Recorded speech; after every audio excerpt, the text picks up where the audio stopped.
देखना चाहता वो भी देख लेता, और जो बेदार देखना चाहता वो भी देख लेता।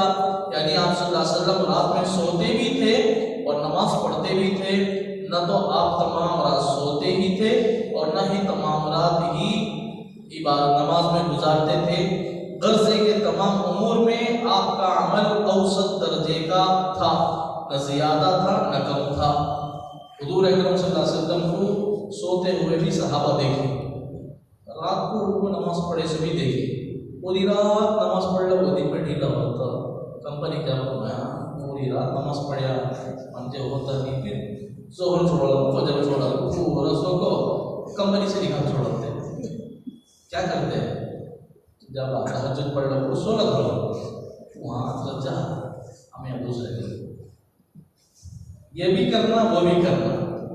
वो क्या भी दुनिया कमाने का नहीं हो, जब मेहनत कर कमाते ना, वो क्या भी दुनिया नहीं हो, वो भी आखिरत हलाल कमाई कमाने वाला अल्लाह का महबूब बंदा होता, अल्लाह का दोस्त होता है।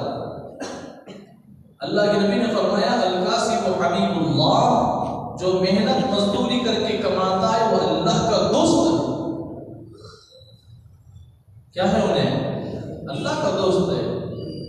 मशक्कत से मेहनत से उसे अगर पसीना निकाला है तो कहते वो अल्लाह का बंदा होता, सो नहीं का तो ये सिर्फ बैठ को सो तो नहीं, उन्हें भी मेहनत करता है। इन्हें पढ़कर मेहनत करने में अल्लाह उसे अजर रखेगी। अभी पढ़ने से कमी पेशी होती है तो ऐसे करने पे जो मजदूरी करते हैं उस पर भी